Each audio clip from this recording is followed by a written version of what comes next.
ഗാനമേളകൾ. ഹബീബായ നബി തങ്ങൾ പറയാറുണ്ട്, വിവാഹത്തിന്റെ ദിവസം നിങ്ങൾ ഹലാൽ കൊണ്ട് നിങ്ങൾക്ക് ആസ്വദിക്കാം, അവിടെ സന്തോഷം വേണം, ദഫ് മുട്ടണം. നബി തങ്ങൾ പറഞ്ഞു. ആയിഷ റളിയല്ലാഹു അൻഹയുടെ കല്യാണം കഴിഞ്ഞപ്പോ ദഫ് മുട്ടുന്ന പെൺകുട്ടികളെ കൊണ്ടുവന്നിട്ടുണ്ട്. ചെറിയ മക്കൾ, അവിടെ ചെറിയ കൊച്ചു പെൺകുട്ടികൾ വന്ന് നല്ല പാട്ടുകൾ പാടിയിട്ടുണ്ട്. ദഫ് മുട്ടാനാ ഉലമാ അനുവാദം തന്നിട്ടുള്ളത്, മറ്റു മ്യൂസിക് ഉപകരണങ്ങൾ പാടുള്ളതല്ല. പ്രായപൂർത്തിയെത്തിയ പെണ്ണുങ്ങളെ വെച്ച് പാട്ട് പാടിക്കാൻ പാടുള്ളതല്ല. ആണുങ്ങളും പെണ്ണുങ്ങളും കൂടിക്കലരുന്ന അവസ്ഥകൾ ഉണ്ടാകാനും പാടുള്ളതല്ല. ഇങ്ങനെയെല്ലാം നിയന്ത്രിക്കുമ്പോഴാണ് വിവാഹം എന്ന നിക്കാഹ് എന്ന വലിയൊരു അമലിന് അല്ലാഹു വലിയ പ്രതിഫലം നൽകാൻ പോകുന്നത്. لأن تزاحم خنزيرا متلطخا بحمأة خير لك أن تزاحم منكب امرأة لا تحل لك.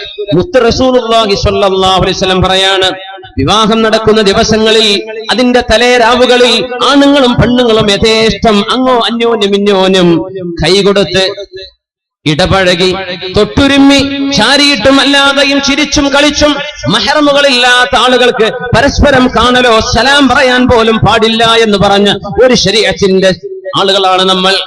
മഹ്റമല്ലാത്ത ആളുകളെ, സ്വന്തം മൂത്താപ്പയുടെ മകൾക്ക് നിനക്ക് സലാം പറയാൻ പാടുണ്ടോ? ഇല്ലെന്നല്ലേ നമ്മുടെ മസല. അത് പറഞ്ഞാരെങ്കിലും കേൾക്കുന്നുണ്ടോ? ഇപ്പോ സ്വന്തം അമ്മാവന്റെ മക്കളാവാം, സ്വന്തം മൂത്താമ്മയുടെ മക്കളാവാം, എളാപ്പ മൂത്താപ്പമാരുടെ മക്കളാവാം, അന്യരായ സ്ത്രീ പുരുഷന്മാരാണ്. പ്രായപൂർത്തി എത്തിക്കഴിഞ്ഞാൽ അവരൊക്കെ സലാം പറഞ്ഞ് കൈ കൊടുക്കുന്നവർ വരെ കാണാം. ഹറാമാണ്.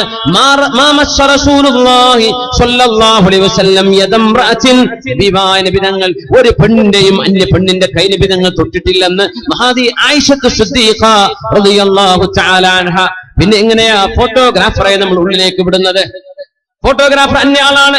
ഒരു കല്യാണത്തിന്റെ മെമ്മറി സൂക്ഷിക്കാൻ വേണ്ടി വലിയൊരു പാതകം ചെയ്യണോ? കല്യാണത്തിന്റെ മെമ്മറിയേക്കാൾ നിസ്സാരമാണോ അള്ളാഹുവിന്റെ നിയമം കാറ്റിൽ പറത്തുന്നത്? അത് മുസ്ലിമോ ആവാം.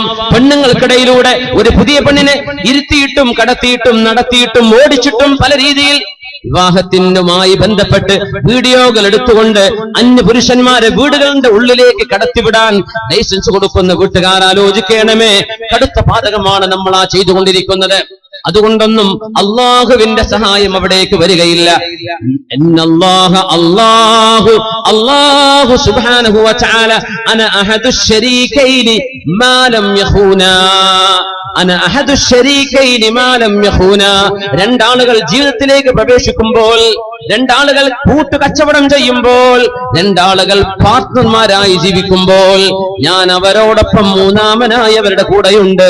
മാലം യഖൂന, അതിലേതെങ്കിലും ഒരാൾ അള്ളാഹുവിന്റെ നിയമം കാറ്റിൽ പറത്താത്ത കാലത്തോളം, ഏതെങ്കിലും ഒരാൾ അള്ളാഹുവിന്റെ നിയമം ലംഘിക്കുകയാണെങ്കിൽ അള്ളാഹുവിന്റെ സഹായം അവിടെ നിന്ന് എടുത്തു കൊണ്ടുപോകുമെന്ന് മഹാനായ റസൂലുള്ളാഹി സ്വല്ലല്ലാഹു അലൈഹി വസല്ലം. അതുകൊണ്ട് മുഅ്മിനീങ്ങളെ വളരെ ഗുരുതരമാണ്.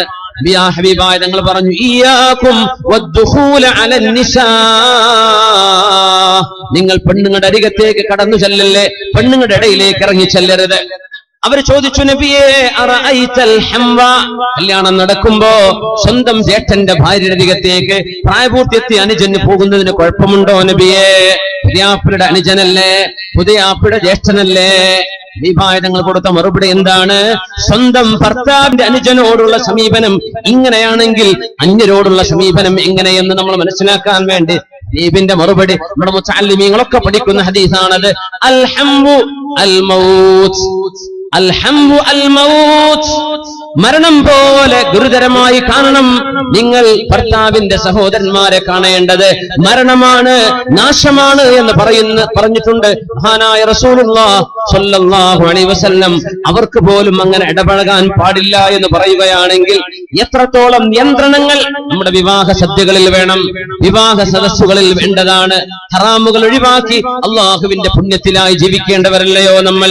അലി റളിയല്ലാഹു തആല അൻഹു ആ വിവാഹ ജീവിതം ആരംഭിച്ചിട്ട് ഹബീബായ റസൂലുള്ളാഹി സ്വല്ലല്ലാഹു അലൈഹി വസല്ലം സുബ്ഹി നിസ്കാരം കഴിഞ്ഞാൽ, സുബ്ഹി നിസ്കാരത്തിന് പോകുന്ന പോക്കിൽ തന്നെ അലിയുടെ വാതിൽക്കൽ വന്ന് മുട്ടിക്കൊണ്ട് പറയും, യാ അലിയു, അലിയേ, യാ ഫാത്തിമ, ഫാത്തിമ ഖൂമാ ഫസല്ലിയാ വലൗ റകഅതൈനി ഖബ്ല അൽ-ഫജ്ർ.